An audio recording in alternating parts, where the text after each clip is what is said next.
Good evening, Mr. Bond fans. Sorry, I'm using Calvin Dyson's most iconic line. So I've nearly got Sean Connery's Bond movie wrapped up.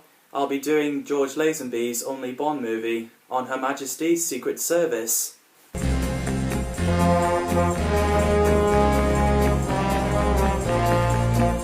So the novel was first released after the film series started and contains a gentle dig at the cinematic Bond's gadgets. So originally Albert R. Broccoli and Harry Saltzman planned to make On Her Majesty's Secret Service after Goldfinger, and Richard Maybaum worked on a script at the time, but Thunderball was filmed instead after the ongoing rights dispute over the novel was settled between Ian Fleming and Kevin McClory. The project was due to follow that, but problems with the warm Swiss winter and inadequate snow cover led to Saltzman and Broccoli putting the film on hold, again in favour of You Only Live Twice. Between at the start of filming of You Only Live Twice and its release, the registration of Sean Connery, Saltzman had planned to adapt The Man with the Golden Gun in Cambodia and get Roger Moore to play the lead role, but political instability meant the location was ruled out and Moore signed up for another series of The Saint. After You Only Live Twice came out in 1967, the producers once again picked up with On Her Majesty's Secret Service. Peter Hunt, who had worked on the first 5 movies, had impressed Broccoli and Saltzman enough to earn his directorial debut, as they believe his quick cutting had set the style for the series. It was also the result of a long-standing promise from Broccoli and Saltzman for a directorial position, which they honoured after Lewis Gilbert turned down to direct. Hunt also asked for the position during the production of Chitty Chitty Bang Bang, and they brought along with him many crew members, including Michael Reeds, the cinematography. This also the last Bond movie Peter Hunt worked on. Richard Maybaum, the screenwriter, had something to do with the movie script. Saltzman and Broccoli decided to drop the science fiction gadgets from the earlier films and focus more on the story, as in From Russia with Love. Peter Hunt asked Simon Raven to write some of the dialogue between Tracy and Blofeld in Piz Gloria, which was to be sharper, better, more intellectual. One of Raven's additions was having Tracy quoting James Elroy Flecker when writing the scripts. The producers decided to make the closet adaptation of the book possible. Virtually everything in the novel occurs in the film, and Hunt was reported to always enter the set carrying an annotated copy of the novel. As script was more closer to the novels than the movies, it resulted in errors such as Blofeld not recognising Bond from You Only Live Twice. In the original script, Bond uses plastic surgery to disguise him from his enemies. The intention was to allow unrecognisable Bond to infiltrate Blofeld's hideout and help the audience accept the new actor in the role. However, this was dropped in the favour of ignoring the change in actor. This movie was shot in Piz Gloria, Switzerland. James Bond, aka 007 in this movie, is played by George Lazenby. And this may be unpopular opinion, I thought he was really good. My name's Bond. James Bond. After Sean Connery resigned from the role and fell out with Albert Broccoli during the filming of You Only Live Twice, 400 actors were considered for the role. John Richardson, Hans de Vries, Robert Campbell, Anthony Rogers, Yorgos Fountas, George Lazenby and Terence Stamp was also considered for the role. Oliver Reed decided his public image was already too distinct, so he turned it down. Timothy Dalton was asked to audition after his performance in The Lion in Winter, but considered himself too young as he was 25 at the time. So Lazenby got chosen by Broccoli and Hunt after seeing his performance in a Fry's chocolate cream advertisement. He was offered to do 7 movies, but he was convinced by his agent, Ronan O'Rahilly, that The Secret Agent would be archaic in the liberated 1970s, and as a result, he left the franchise after the film release. Diana Rigg plays Teresa Tracy Traco, aka the Countess Teresa di Vincenzo, later known as Tracy Bond, who's the daughter of Mark Ange Traco and married to James Bond. I thought she's brilliant, so sad that she's killed off in the end of the movie. Bridget Bardot was invited, but after she signed to appear in Shalako alongside Connery, the deal fell through, so Diana Rigg was casted instead, even after when she's more known as Emma Peel in The Avengers. Not Marvel's Avengers, different Avengers. Telly Savalas plays Ernst Stavro Blofeld, aka Comte Balzavar de Blucharme, Bond's enemy and the leader of the Spectre. He did a great job as well. Hunt and Maybaum wanted to recast the character after watching Donald Pleasance's portrayal in the previous movie, Maybaum originally wrote the role for Blofeld for Max von Sydow, but instead got replaced by Teddy Savalos. Ironically, Max von Sydow played Blofeld in non-Eon Bond film Never Say Never Again.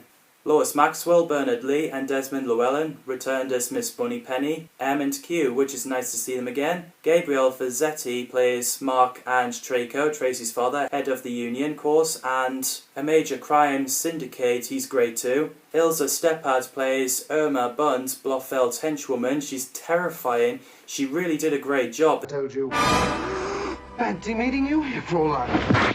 The character was to return in the next movie, but sadly the actress passed away. George Baker plays Sir Hilary Bray, Herald in the London College of Arms, whom Bond impersonates in Piz Gloria. He's great too. Bernard Horsfeld, who I've known him as his performance from Doctor Who, plays Sean Campbell. 007's colleague, he's brilliant. Very talented actor. Yuri Borenko plays Gunther Blofeld's British Chief of Scientists, plays Goria. He's great too. Virginia North plays Olympia, Draco's lover. She's great too. I love the gun barrel theme, where it sounded like a video game. It's really nice.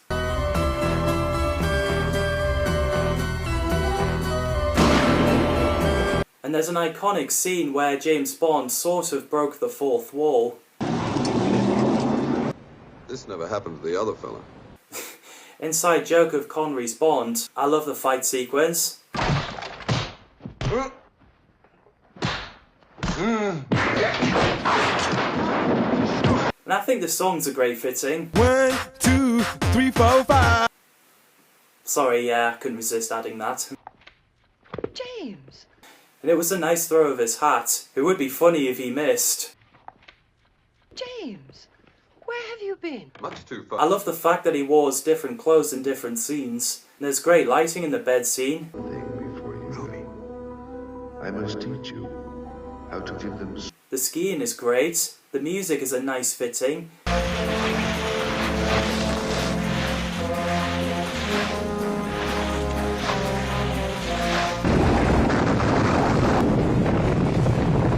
Damn, nature, you're scary. There's also great action sequences. The movie ended nicely with the wedding. Congratulations, 007. Until Tracy Bond is murdered, which felt like the movie ended in a cliffhanger.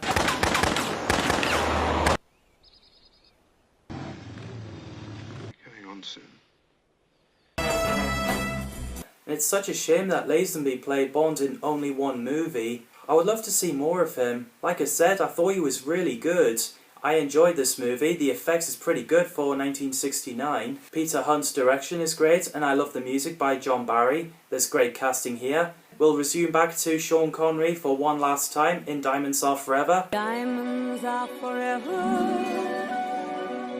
They are. This is where Blofeld used the diamonds to build a space-based laser weapon. The producers wanted to have Diamonds Are Forever recreate commercially successful aspects of Goldfinger, such as bringing Guy Hamilton back as the director. Peter R. Hunt did get the invite first, but he was unavailable. Richard Maybaum wrote a few stories on the script where Bond could avenge the death of his wife Tracy. Filming in Thailand and India got suggested by Harry Saltzman. David Picker recommended Tom Mankiewicz as he's seen Georgie musical, so Tom got hired to rework on the script, and said he was hired because Broccoli wanted an American writer to work on the script since so much of it was set in Las Vegas. Those casts reprised the role. Originally, George Lazenby was going to return as James Bond for 7 films, but his agent advised to leave after 1 movie, so he did. So the actors considered for the role were John Gavin, Clint Eastwood, Adam West, Burt Reynolds, Robert Wagner, Brett Halsey, Malcolm Roberts, Michael Gambon, and Ranulph Fiennes. Some didn't take the part because they believed that Bond needs to stay British. Roger Moore was considered for the role, but he was busy filming The Persuaders, so Sean Connery agreed to return for $1.25 million. Blofeld in this movie is played by Charles Gray. Felix Leiter in this movie is played by Norman Burton. Jill St. John played Tiffany Case, who's a Bond girl and a diamond smuggler. Lana Wood played Plenty O'Toole, a very nice woman that Bond met at casino, who sadly got thrown out the window. Hey, stop that! I've got friends in this town! I didn't know there was a pool down there. Jimmy Dean played Willard White, who's an entrepreneur, and the character is loosely based on Howard Hughes. Bruce Cabot played Albert R. Bird Saxby, who works with Blofeld and White's casino manager. Ironically, that name has referenced Albert R. Broccoli. Bruce Glover and Putter Smith played Mr. Wind and Mr. Kidd. Blofeld's henchmen, fantastic duo. They scare the crap out of me. Joseph Firth played Dr. Meds, Blofeld's payroll. Leonard Barr played Shady Tree, a comedian and a smuggler. The casts are great in this movie. I love the opening with the fight. The way Bond puts his arms up is pretty funny. Put your hands up!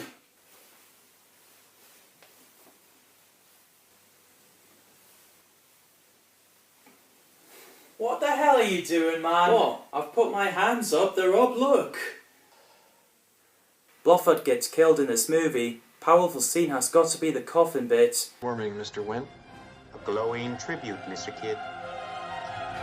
Wish we'd see more of those guys in a horror movie. And it was funny where Bond is annoying the guy in the lab. Eddie, will you please leave, you irritating man?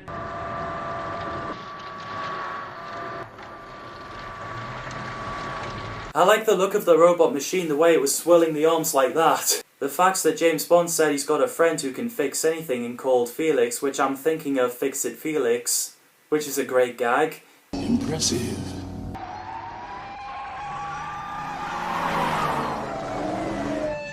The police chase is a great scene. Stop your vehicle, you f***ing piece of The more than one Blofeld is pretty effective. So after a great final battle, we get a nice moment where Tiffany Case asks Bond how to get the diamonds down again. How the hell do we get those diamonds down again? They lost Great film. Again, Sean Connery did a great run. Can't wait to talk about Roger Moore's James Bond films. Thanks people, as always, for watching this video, and I'll see you in the next video.